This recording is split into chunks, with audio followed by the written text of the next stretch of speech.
कि ज्ञान अंजन सतगुरु दिया, अज्ञान अंधेरा विनाश, हरि कृपा से संत भेटिया नानक मन प्रकाश। कि हरि कृपा से ही गुरु की प्राप्ति होती है। ये खोज करने से भी नहीं मिलता। जिनका भाग्य होता है उनको तो जब गुरु मिलता है वो अपने भाग्य को सराहते हैं और वो उनके दर्शन करके, उनकी वचन की पालना करके, उनके आदर्शों और उपदेशों को मान के चल के अपने जीवन को सफल कर लेते हैं। लेकिन जिनकी श्रद्धा नहीं होती, जो गुरु को मानते नहीं, गुरु के पास आके भी वो खाली के खाली रह जाते हैं।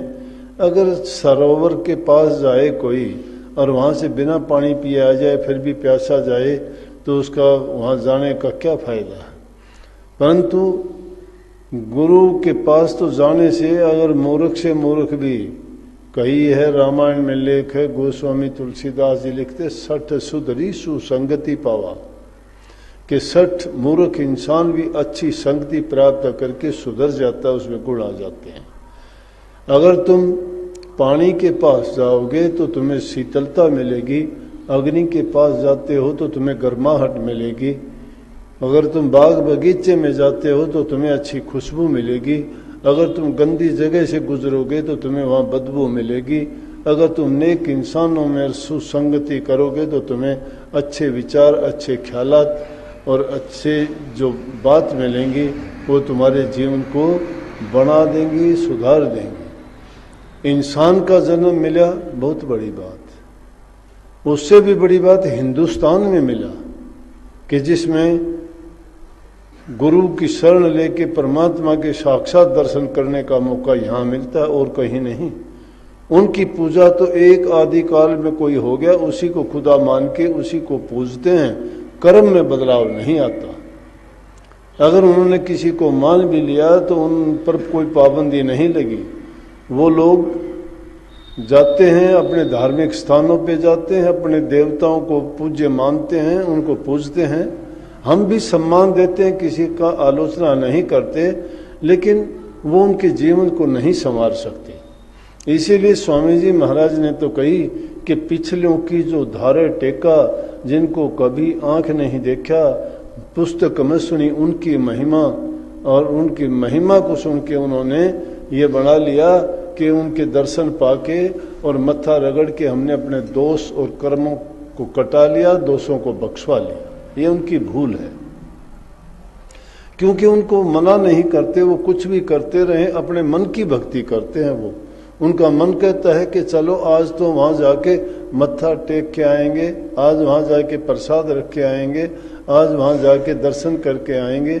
मन ने कहा तो चले गए, मन कहता है आज नहीं 2 दिन बाद चलेंगे।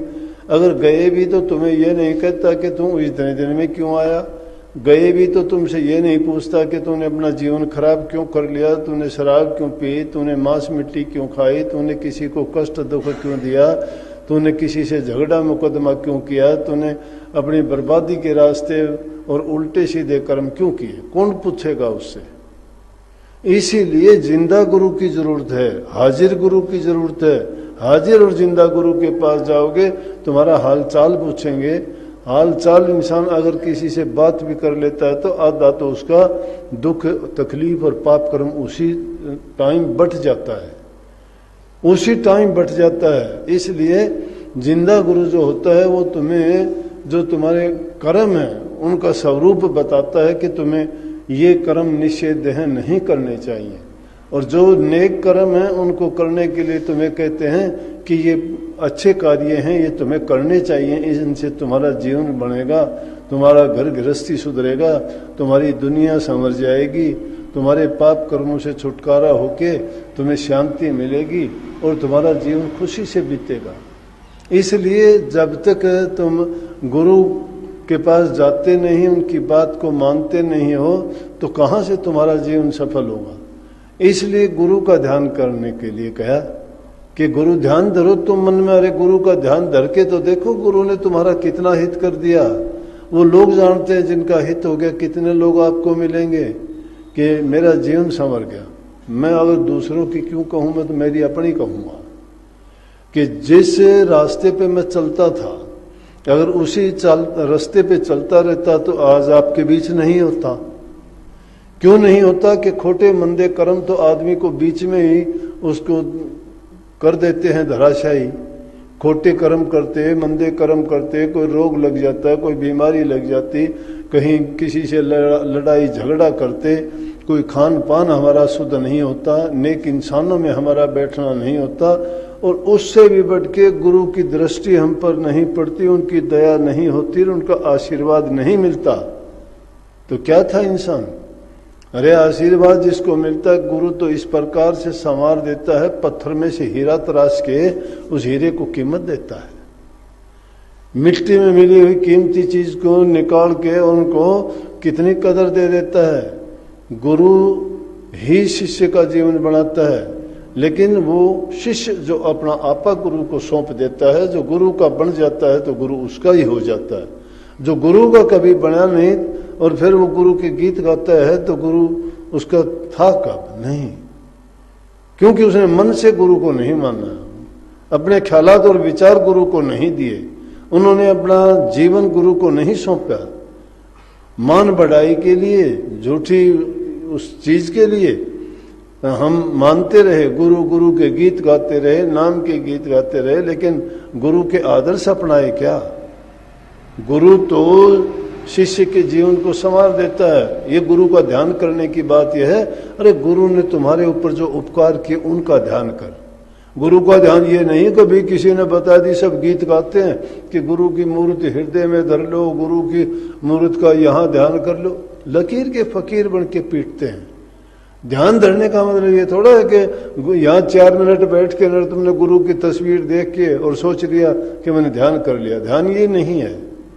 ध्यान ये है कि गुरु ने जो उपकार किए हैं, गुरु ने जो उपदेश दिए हैं, गुरु ने जो शिक्षा दी है, गुरु ने जो तुम्हारा लिए नियम बताए हैं, उनका ऊपर ख्याल करके देखो कि गुरु ने तुम्हारे ऊपर कितने कितने उपकार किए हैं। जब उन बातों को तुम ध्यान करते हो तो ध्यान तो तुम्हारा खुली आंखों भी लगेगा, बैठे बैठे भी लगेगा।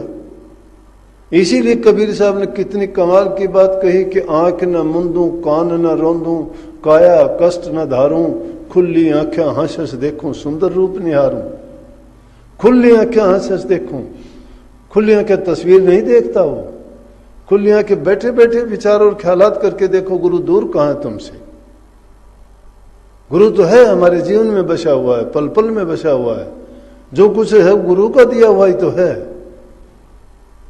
मानते नहीं लोग, गुरु ने क्या दे दिया। ये तो गुरु को वो सोचते कोई चीज तुम्हें उठा के दे दे, धन दे दे गुरु तुम्हें। गुरु तुम्हें और कोई जो वस्तु है वो देखने वाली, उठाने वाली, लेके जाने वाली, उसको मानते हैं। अरे गुरु जो चीज देता है वो अदृश्य है, उसकी कीमत नहीं है, बेशकीमती चीज है, उसका कोई तोल मोल नहीं है। जैसे वो शब्द गाया करते हैं ना कि प्रेम नगर से हम चले आए, राम नाम का सौदा लाए। राम नाम का सौदा लेके आते हैं। राम नाम का सौदा अनमोल है, वो सौदा गुरु देता है। उसके लिए बाट तराजू और तुला नहीं है जिसमें तोला जाता हो, उसका कोई भाव नहीं, कोई मोल नहीं। उस चीज को जो समझ जाता है उसको सब कुछ मिल जाता है। वो तो बिरला जन ऐसा होगा कि जिसने जीवों के कल्याण के लिए अपने एकांत में रहता होगा तो कुछ समय के लिए हो सकता है वो अपनी जो मन की वृत्तियों को एकाग्र कर पाता हो, लेकिन दुनियादारों के लिए, हम जैसे लोगों के लिए, गृहस्थी लोगों के लिए तो यह है कि किसी भी प्रकार के किसी की निंदा ना करें, बुराई ना करें, किसी से ईर्ष्या ना रखें, अपनी नेक कमाई में विश्वास रखें, कमा के खाएं, नीत खराब ना करें, अपना कमा के खाओ, जो सदगुरु ने हमारे निमित्त दिया है उसी में संतोष रखें, तुम्हें उसी में सब कुछ मिलेगा। लेकिन अगर मन की दौड़ लगानी शुरू कर दी, मेरे पास ये हो जाए, उसके पास ये है, मैं ऐसा करूं, मैं वैसा करूं, तो तुमने अपना मन गुरु को नहीं संसार को दे दिया, गुरु नाम को नहीं तुमने पदार्थों को दे दिया, ध्यान में नहीं तुम्हारा जो काम में लगा दिया। ये है ध्यान गुरु का करना। इसीलिए कही है कि गुरु ध्यान धरो तुम मन में। अरे मन में ध्यान धर के तो देखो कि कैसा कैसा गुरु ने किया है, गुरु ने क्या क्या कर दिया।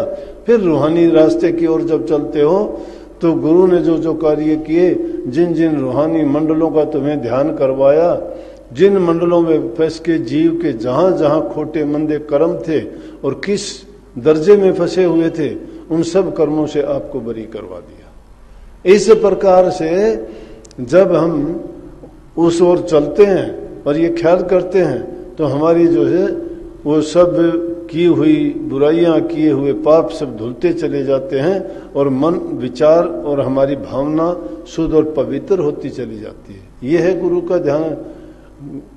गुरु नाम सुमर पल पल में। पल पल में नाम किसका सुमरोगे? अरे जिसने जिसका उपकार कर दिया पल पल याद करता है उसका।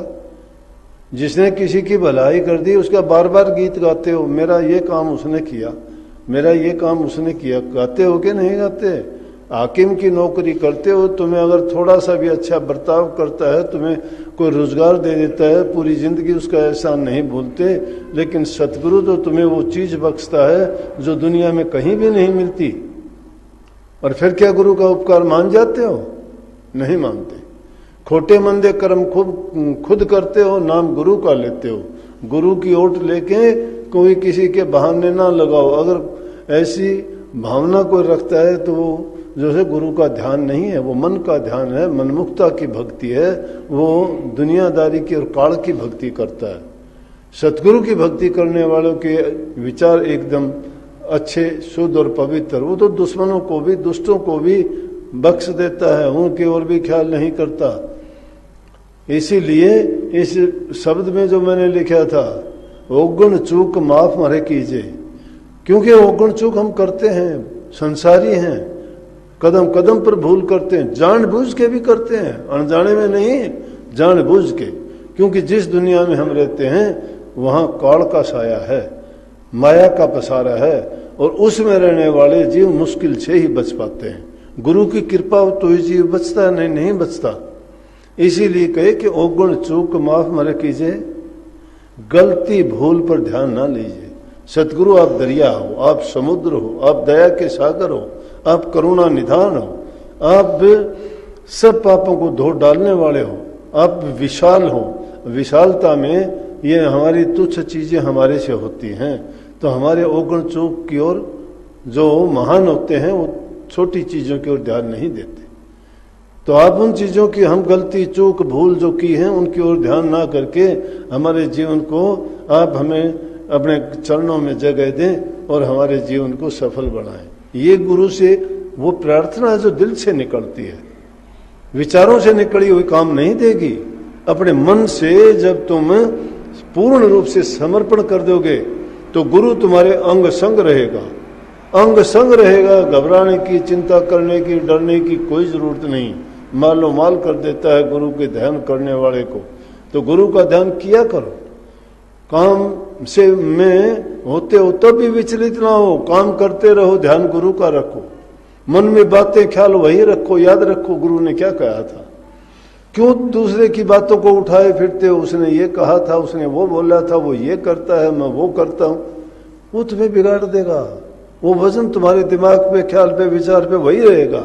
तुम तो भक्ति उसकी करते हो, फिर ना गुरु की करते, ना परमात्मा की करते, उन चीजों की भक्ति करते हो। इसलिए सच्ची भक्ति है गुरु को याद करना, गुरु का ध्यान करना, गुरु के वचन को याद रखना, गुरु के किए हुए उपकारों का गुणगान करना, भक्ति का, नाम का महत्व को समझना और हमेशा उनके ही ख्यालों में खोए रहना सच्ची भक्ति है। सबको बहुत बहुत आशीर्वाद। राधा स्वामी मालिक आपको खुश रखे।